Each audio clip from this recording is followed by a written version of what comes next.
오늘 본문은 누가복음 7장 1절로 17절 말씀입니다. 예수 그리스도는 누구신가를 보여주는 말씀이 계속되고 있는데요. 1절로 10절은 백부장의 믿음에 대한 이야기고요. 11절로 17절은 나인성 과부의 아들을 살리시는 예수님 이야기입니다.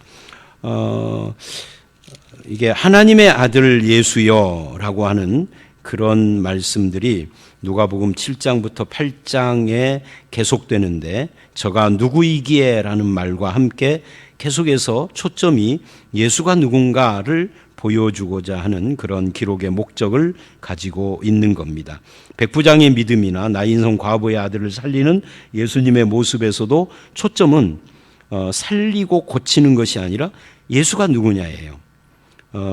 백부장의 믿음을 우리가 보면서 우리는 말씀만 하소서라는 그의 고백을 듣는데 이것도 예수가 누구냐 하는 것을 말하고 있는 거죠. 이제 예수님께서 가버나움으로 들어가셨습니다. 1절. 그때 2절 백부장이 사랑하는 자기 종이 병들어 죽게 되었습니다. 그리고 예수의 소문을 듣습니다. 그리고는 2절서부터 5절을 쭉 읽어보면 이제 그가 와서 예수님께 간구하는데 5절에 이렇게 설명을 해요. 그가 우리 민족을 사랑하고 또한 우리를 위하여 회당을 지었나이다. 다른 사람이 백부장에 대해서 칭송하는 그런 내용이에요. 세상은 일반적으로 지배자가 피지배자를 다스려야 할 대상으로 생각을 하는 것이 당연한 겁니다. 그러므로 잘 다스리는 것이 유능함이라고 세상은 그렇게 생각을 하는데, 그런데 이 백부장은 자기 종을 사랑하고 피지배 민족인 유대 민족을 사랑해요. 완전히 세상이 말하는 것과 반대의 길로 가고 있는 거죠. 교회 안에서 기독교인들에게 가장 중요한 덕목은 유능함이 아닙니다. 사랑하고 섬기는 겁니다. 이 백부장을 통하여서 우리는 그런 작은 교훈을 봐요. 제가 작은이라고 하는 것은 이 본문의 핵심은 그게 아니니까 작은 교훈이라고 합니다. 그 다음에 6절 7절을 보면 이제 백부장이 고백하는 내용이 나옵니다. 백부장이 벗들을 보내어 이르되, 여기서 우리가 이 벗들을 보내어 이르되라고 하는 이 말을 오해하시면은 안 됩니다. 이걸 어떻게 오해할 수 있느냐면, 이 백부장이 앞에 5절에서 말하는 것과는 달리 굉장히 거만한 사람이 아닌가. 자기가 직접 와서 예수님께 간구를 해야지 사람을 시켜서 말을 한다니 이거 굉장히 좀 교만한 태도다라고 말할 수 있는데, 백부장이 이렇게 하는 데는 이유가 있습니다.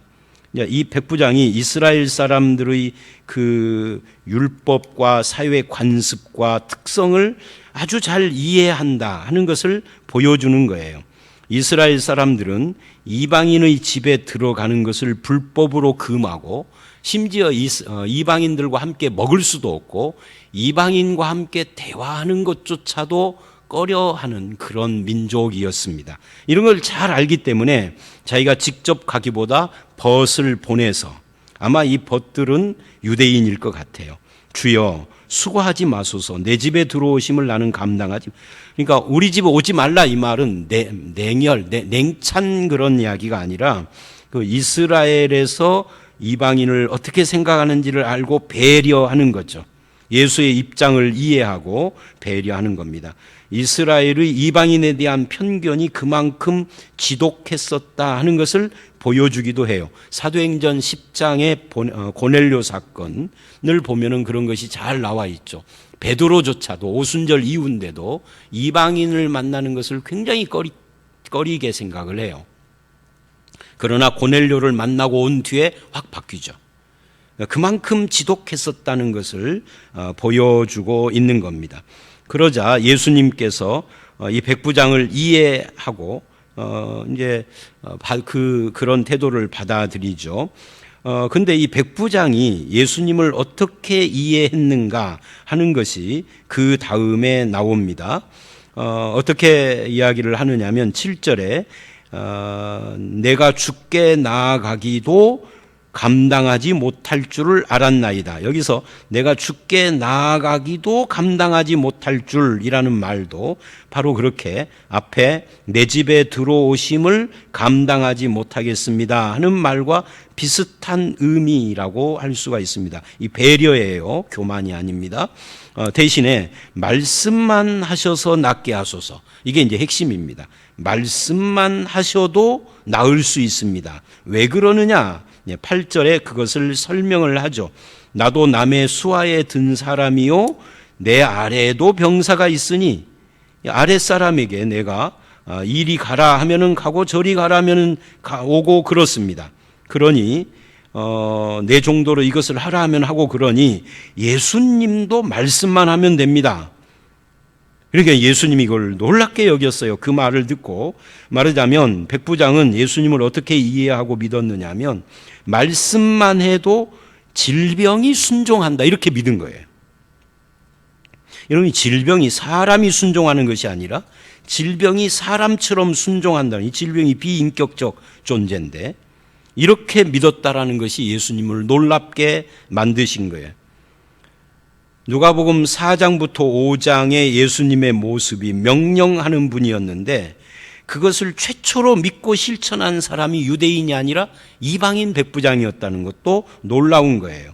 백부장은 예수님을 명령하는 분, 그리고 사람이 됐던 질병이 됐던 자연이 됐던 그 명령하면은 듣고 순종하게 하는 분, 즉 이게 누구예요? 하나님인 거죠. 하나님으로 믿은 거예요. 자기 군인으로서의 경험을 가지고 믿음은 순종이고 신뢰다 이렇게 깨달은 거죠. 이 대단한 겁니다.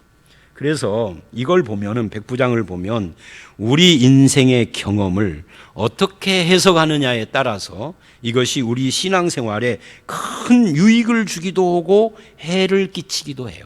자기 경험 때문에 성경의 정신을 훼손시키는 사람들이 더 많아요. 기독교인 중에. 내가 직장 생활을 하면서 내가 사회생활을 하면서 이렇게 했고 저런 경험이 있는데 그걸 가지고 교회에 와서 말씀의 원리와 상관없이 들이대고 적용을 하려고 하는, 오히려 말씀의 원리와 정신을 말을 하면은 도전을 하는 그런 사람들이 꽉 찼는데 이 백부장은 그렇지가 않아요. 자기의 사회생활 경험을 말씀에 대입을 해서 예수 그리스도에게 대입을 해서 순종합니다라고 말을 하고 있는 겁니다. 말씀에 순종합니다. 누가? 인간이 아니라 질병이. 그래서 예수님이 9절에 이스라엘 중에도 이런 믿음을, 이만한 믿음을 못 만났다라고 칭찬을 한 겁니다. 그래서 이제 집에 돌아가 봤더니 이미 병이 나아 있는 거예요. 종을 사랑하는 백부장은 작은 교훈이라면 질병도 명령, 예수님의 명령의 말씀을 듣는다라고 믿은 백부장, 이게 오늘 본문의 핵심이고요. 그렇다면 우리는, 인격을 가진 우리는 더욱더 주님의 말씀 명령을 듣고 순종하는 자가 되어야 하는 것이죠. 모든 것의 명령, 말씀으로 명령하실 수 있는 예수님이 나의 주님이다 라고 그렇게 믿고 순종하는 저와 여러분들이 되시기를 바랍니다. 11절로 17절을 보면 나인성 과부의 아들을 살리세요. 한마디로 말하면 죽은 자를 살리시는 생명의 주인이시다. 누가? 예수님이. 그거를 보여주고 있는 거죠. 11절을 보시면 나인이란 성으로 가실새 제자와 많은 무리가 동행하더니 그래요. 많은 무리 중에서 한 사람으로 따르는가 아니면 제자로 따르는가 하는 것을 이 본문에서 우리는 볼 수 있습니다. 많은 무리 중에 한 사람이 아니라 우리는 제자로 예수님을 따르는 자들이 되어야 합니다. 그러니까 무리 중에 그냥 한 사람으로 따르면 언제든지 자기에게 이롭지 않은 순간이 오면은 등을 돌릴 수 있지만 제자로 따르는 자는 나에게 불리한 상황을 통해서도 배우는 자가 되는 거죠. 무리들은 기적과 베푸심, 오병이어 같은 그런 것을 바라고 따르지만 제자들은 그렇지 않습니다. 그런데 성도는 주님의 제자들입니다. 무리로 따르는 자들이 아니라 주님을 배우고 닮고 확신과 사명을 가지고 따르는 자들이라 하는 겁니다. 그리고 이제 성문에 이를 때 많은 사람이 죽은 한 사람을 메고 오는데 이는 한 어머니의 독자요 하고 이제 특별 설명을 하는 거예요. 그 어머니는 과부라, 남편이 없는 거죠. 그 성에 많은 사람도 함께 나오거늘 주님이 보시고 13절 불쌍히 여기셨다 그래요. 죽음을 불쌍히 여기셨는지 과부됨을 불쌍히 여기셨는지 성경은 분명하게 이야기를 않지만 둘 다 불쌍히 여겼겠죠. 죽은 청년이 불쌍한 건가 아니면은 그 어미가 불쌍한 건가? 우리는 가끔 이런 생각을 해요. 죽은 자가 불쌍하다고. 그런데 성경은 죽은 자를 불쌍하다라고 하지 않아요. 이 죽음이 영원한 이별이고 죽음이 끝이라면 불쌍하겠죠. 그러나 성경은 죽음이 끝이라고 보지 않기 때문에 죽은 자를 불쌍하다고 하지 않습니다. 살아있는 자, 그 과부된 어머니가 불쌍하다라고 주님은 말씀을 하시는 거예요. 그리고 그를 불쌍히 여기사 관에 손을 대고 그래요.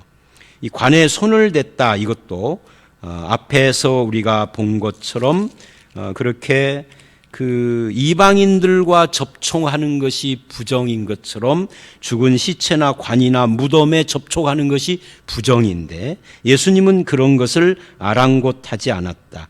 율법의 부정 규정으로 되어 있어도 주님은 율법을 초월하셔서 과부를 불쌍히 여기는 마음이 더 앞섰다 하는 것을 말하고 있는 겁니다. 율법은 관습, 규칙 또는 그것을 근거로 한 사람들의 눈초리 같은 것인데 이런 것들보다 훨씬 더 중요한 무엇인가가 있다. 그게 인간을 사랑하고 불쌍히 여기는 거다. 이게 이제 예수님으로부터 우리가 배우는 거죠. 나도 그래야 합니다.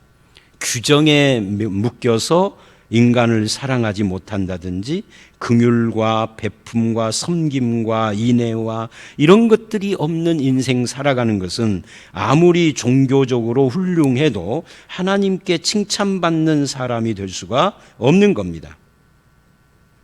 그런 의미에서 우리는 어떤 삶의 태도를 가지고 있는가 하는 것도 봐야 합니다. 그리고 14절에 놀라운 말을 해요. 청년아 내가 내게 말하노니 일어나라. 여러분 아까는 질병이 명령을 듣는다고 백부장이 그랬잖아요. 여기서는 죽은 청년이 살아있는 것처럼 시체가 말을 들어요. 아니 말을 듣는다고 주님이 그렇게 생각하신 거예요. 그리고 실제로 그렇게 됐어요. 이거는 인간은 아무도 흉내낼 수가 없는 거죠. 부처도 이것을 흉내낼 수 없고 제가 이 부분은 과거에 자주 말했던 건데 오랜만에 다시 말을 할게요. 부처의 일생을 보면 거기에 이런 이야기가 나와요. 죽은 아이를 가지고 부처께 와서 살려달라고 하는 한 과부가 여기 오고 비슷하죠. 여기는 예수님이 찾아서 만났는데 거기는 찾아와요. 과부가 아이를 들고 시체된 어린 아이를 들고 와서 이 아이가 죽었는데 좀 어떻게 해달라고. 그러니까 부처가 이렇게 말을 해요.